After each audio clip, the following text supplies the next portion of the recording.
The coaching industry has feelings about contracts. Some coaches think a good coaching relationship doesn't need one. Some think the ICF Code of Ethics covers what they need to cover. Both positions will cost you money eventually.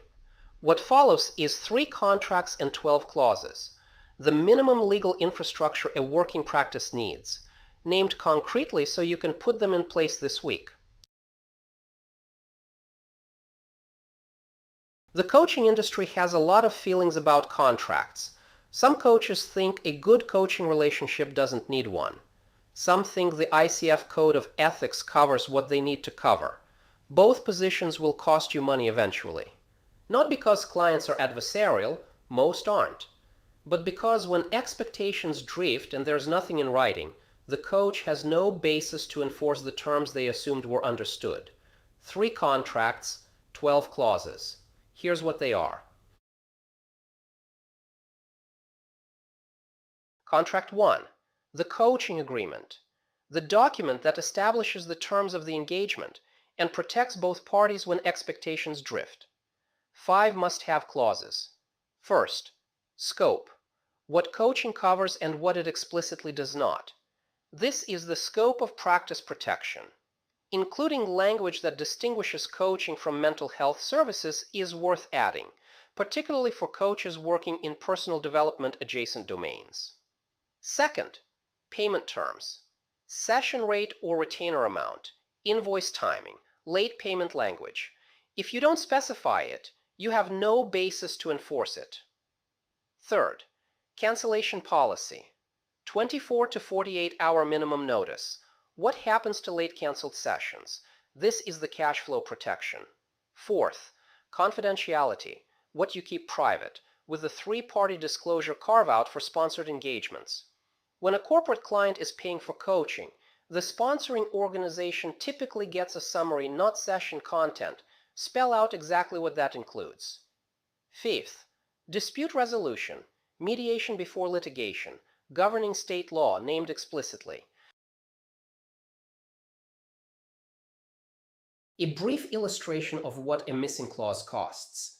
A coach without a cancellation policy in their coaching agreement.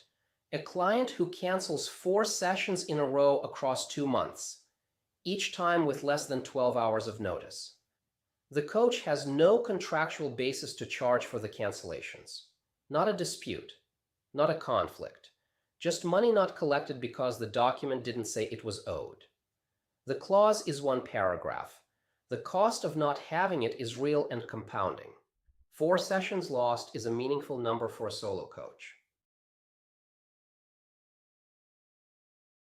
Contract 2, the independent contractor agreement, used when you bring in associate coaches or subject matter experts.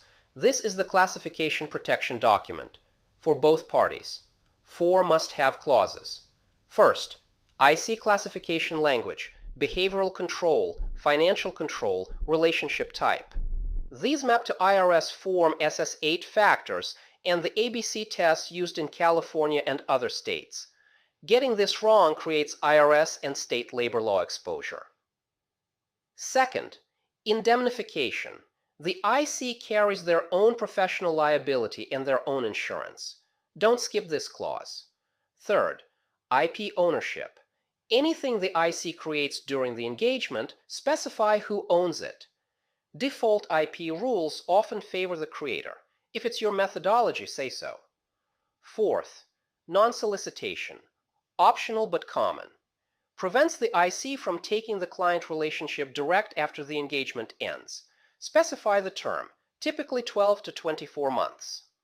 California AB5 Gotcha. California significantly tightened IC classification rules. A California-based coach hiring associates in California needs legal review before relying on a template IC agreement.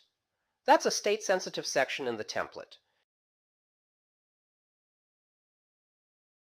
Contract 3, the non-disclosure agreement, optional for coaching with individuals, required for corporate engagements where you'll access confidential business information.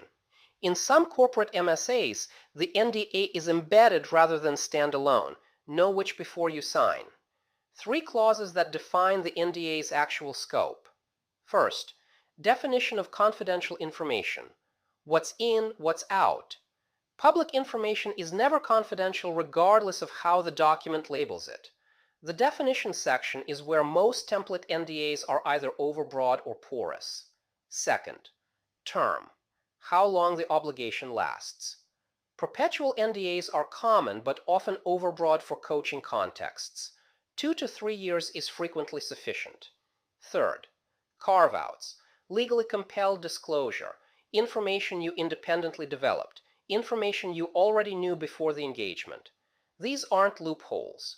They're the conditions that make the NDA enforceable. Note, in corporate engagements the direction may reverse. The corporate client asks you to sign their NDA. Read what you're signing, particularly the definition and the term. The insurance contract interaction, the connection between this video and the previous one. The indemnification clause in your coaching agreement or corporate MSA should be calibrated to your actual insurance coverage limits.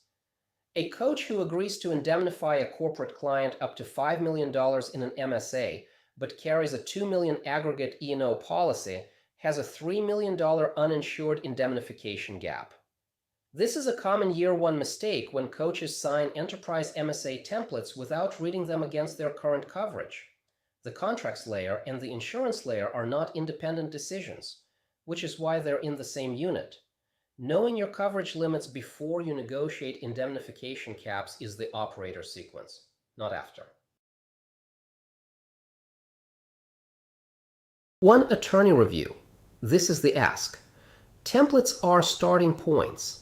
They frequently have gaps in payment enforcement, cancellation language, and dispute resolution that are fixed with 1 attorney review in your operating state. The IC agreement in particular, without prior attorney review, has state-specific exposure. California AB5 above. New York labor law has analogous considerations. The template gets you most of the way there. The attorney gets you the rest. The contract template pack in the lesson resources includes 3 templates with cover pages identifying the must-have clauses and flagging state-sensitive sections. Review your current contracts against the templates.